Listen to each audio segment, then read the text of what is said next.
इस वक्त जो पाकिस्तान को सियासी और आइनी बहरान दरपेश है, इसको आप कैसे देखते हैं? बिल्कुल जेन्युइन है, ऐसा होता है, रियासतों में होता रहता है, कोई नई बात तो नहीं है। क्योंकि जब भी आप किसी चीज़ की इंटरप्रिटेशन करेंगे तो ये बातें तो होंगी। कुछ ऐसे मामला हुए हैं पिछले 2 साल में पाकिस्तान के आइन के हवाले से कुछ जो नई इंटरप्रिटेशन मांगते हैं। मसलन अगर सदर इनकार कर दे प्राइम मिनिस्टर का हलफ लेने से तो आइन खामोश है। अगर एक गवर्नर इनकार कर दे कि मैं गवर्नर हाउस नहीं खाली करता तो आइन खामोश है।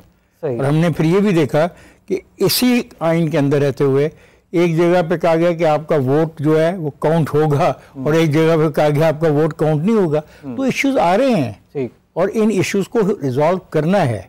हम असल में घबरा गए हैं। हम चाहते हैं कि फैसले हमारी मर्जी के हों, हमारी ख्वाहिश के मुताबिक हों, लेकिन फैसले कानून के मुताबिक होंगे। कानून की अपनी एक ज़बान है, तो कानून की तशरीह तो सुप्रीम कोर्ट ऑफ पाकिस्तान ही करेगी ना कि पार्लियामेंट करे, उसी का राइट है। किसने कहा कि उसका ये राइट नहीं है? तो ये जो फैसला आया मखसूस नशिस्तों के हवाले से सुप्रीम कोर्ट ऑफ पाकिस्तान, इस पे हमें देखना, अब आइन का फैसला है जी सर, एक आइनी इदारे ने करना है और उस आइनी इदारे का नाम है इलेक्शन कमीशन ऑफ पाकिस्तान। ठीक, करने दो। तो इलेक्शन कमीशन ऑफ पाकिस्तान ने तो अमल दरामद का फैसला कर लिया ना, अब तो ये पार्लियामेंट में आएगा। लेकिन जो बयानात हुकूमत की तरफ से आ रहे हैं, जो हुकूमत के बयानात, तो ये बताते हैं कि वो अमल दरामद नहीं करेंगे। हुकूमत के बयानात सियासी होते हैं। ठीक, आपने बात शुरू की है आइन के हवाले। जी सर, आइन सुप्रीम है। जी बिल्कुल, उसके ताबे कवानीन है। बिल्कुल, आइन के ताबे अदारे हैं। जी सर, जो अदारे उसके ताबे हैं और जो फैसले करेंगे हमें उसका एहतराम करना होगा। ठीक हो गया। अदर साहब, मैं आपकी तरफ बढ़ूंगा और आपसे सवाल करना चाहूँगा कि अगर हुकूमत जिस तरह के बयान दे रही है, जो वज़रा उनके बयान दे रहे हैं, जो हुकूमती रिप्रेजेंटेटिव्स के बयान सामने आए, उससे तो यही जाहिर हो रहा है कि पार्लियामेंट में जब ये मामला आएगा तो इस पर अमल दरामद नहीं होगा। तो क्या कानून और आइन के मुताबिक कोई ऐसा रास्ता हुकूमत के पास है कि इसके ऊपर अमल दरामद ना किया जा सके? बहुत शुक्रिया। बात तो सच है मगर है रुसवाई। सही। और 1992 से शोबा वकालत में हूँ। जी सर। सुना करते थे जुल्फ़िकार अली भुट्टो साहब का दौर। मेरा ख्याल है ये वाला दौर शायद उससे कुछ 10 हाथ आगे हो। ठीक। कानून और आइन के साथ जो खिलवाड़ खेला गया ना, और मैं एक बात बता दूं, इस सब का कसूरवार इलेक्शन कमीशन ऑफ पाकिस्तान है। इलेक्शन कमीशन समझ रहा है कि मैं एक आइनी इदारा हूँ। हाँ ठीक हो, अगर आइनी हो ना तुम, वो तो अटॉर्नी जनरल भी है, आइनी पोस्ट है। वो तो आपको पता है ऑडिटर जनरल भी है, आइनी पोस्ट है। सही। किसने कहा नहीं आइनी पोस्ट है?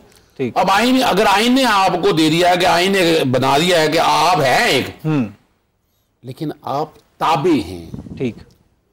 आप समझ बैठे हैं कि हम एक ऐसा इदारा है जो आइन की तशरीह करेगा। भी आर्टिकल 175 में आप फिट नहीं होते हैं, और ना आप कोर्ट है ना ट्राइब्यूनल है, एक नहीं बड़ी जजमेंट है इसके ऊपर।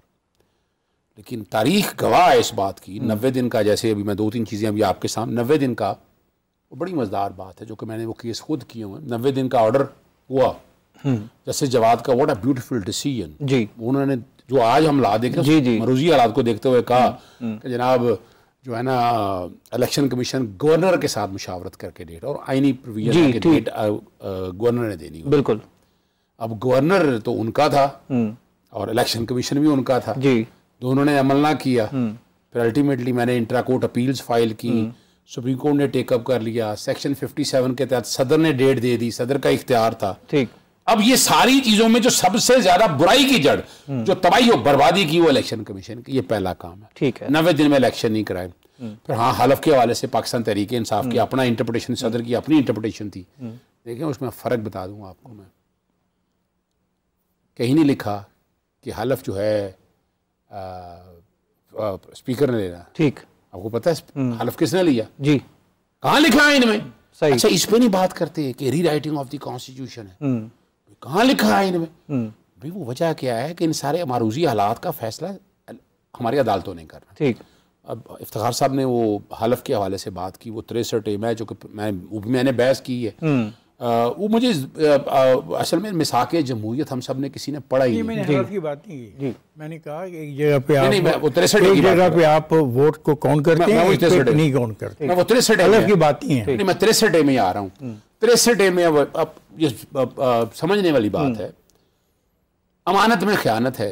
आप एक पार्टी के प्लेटफॉर्म से मुंतखब हुए हैं, जी, आपको एतराज है ना किसी को जी जी, उसकी सिर्फ एक ही रेमेडी, आप इस्तीफा दें, जाके दूसरी पार्टी ज्वाइन कर लें। ठीक, यानी आप पार्टी में बैठकर तो एतराज कर सकते हैं। ये अब इस पे बिसा के जमहूरियत में तय हो गया था कि जनाब ये छांगा मांगा नहीं होना। ठीक, छांगा मांगा हमने अपनी आंखों से देखा। आज हम मुल्क की सालमियत पीटीआई पे पाबंदी की बात करते हैं, वो जो 22 वोट खरीदे गए थे, क्या उस वक्त किसी ने सोचा ठीक, कि ये हुआ? ठीक, ये समझ की बात है ना। सही। और मुझे तो अच्छी तरह याद है जो जुल्फकार अली भुट्टो साहब के दौर जब था ना, उससे पहले आईए चंद्रीगढ़ 3 वजीरे आजम को घर भेज दिया गया। सर ऐसे आज क्या डिबेट किया? What is this subject? हमारी डिबेट तो यही है ना कि जो इस वक्त पाकिस्तान में मौजूदा हालात हैं और जो आईनी ब्रेकडाउन की बात की जा रही है मुल्क में, जा रही है, नहीं हुआ, और मुल्क में आईनी ब्रेकडाउन नहीं हुआ, आईनी ब्रेकडाउन नहीं हुआ कि सुप्रीम कोर्ट मौजूद है, लेकिन आईनी ब्रेकडाउन तो हो जाएगा ना सर, अगर इम्प्लीमेंटेशन नहीं होगा। हो जाएगा के बारे में तो मैं प्रेडिक्ट नहीं कर सकता, लेकिन मैं तो सर मैं ये कहता हूं हो चुका है, मैं प्रेडिक्ट नहीं कर सकता ना, हो जाएगा। नहीं मैं मेरा नुक्ता जरा मुख्तलिफ है कि हो गया, आगे चले ना, इनका मुख्तलिफ है कि हो गया। मैं उसी में खत्म कर दूं आखिरी बात। और अब आके खत्म नहीं करना आजर साहब, खत्म करना खत्म के मैं खिलाफ हूं, ठीक जारी रखना। अच्छा चले। अच्छा अब बड़ी मजेदार बात है, यहाँ क्या हुआ शायद याद नहीं हमें, जब ये पंजाब असेंबली के लोग जब चले गए, जब ये फैसला आ गया जी, तो जब डिस्क्वालीफाई हो गए, उसके बाद रिजर्व सीटें मिलनी थी पाकिस्तान तहरीक इंसाफ को, इलेक्शन कमीशन ने फिर ऑर्डर जारी कर दिया, तशरीह कर दी, वो चैलेंज हुआ लाहौर हाईकोर्ट ने कहा ये पाकिस्तान तहरीक इंसाफ। ठीक, अब आगे ठीक, ये 90 दिन से हम आगे चले गए, अब आगे मखसूस नशिस्तों में, अब हम सब भूल गए हैं, मारूजी हालात को सामने रख के सिंबल ले लिया, फॉर्म 33 में डालने नहीं दिया नाम इलेक्शन कमीशन ने। आज मैं रेफरेंस मतलब आप ये कहना चाहते हैं कि इस वक्त जो आईनी ब्रेकडाउन सिचुएशन है, हम उस पर बात करें ना, मैं वही उस पर आएंगे भी। आज जहाँ खड़े हैं, व्हाट नेक्स्ट? सर मैं वही अर्ज करने जा रहा हूँ, आपके मुताबिक जो इस वक्त सिचुएशन है उसका सारा कसूरवार इलेक्शन कमीशन ऑफ पाकिस्तान। खाली इलेक्शन कमीशन नहीं है, ठीक, इलेक्शन कमीशन नहीं है, ये वो जमातें हैं जो बैठ के इक्तदार में बैठी हैं, आज आइन तोड़ने के हवाले से जो हालात बनाए हुए हैं। अब हमने अगर आगे जाना है ना, आगे अगर हम जाना चाहते हैं, 5 जून 2023 को कहा था मिसाक पाकिस्तान की जरूरत है पाकिस्तान को। किसी सियासी जमात ने सोचा?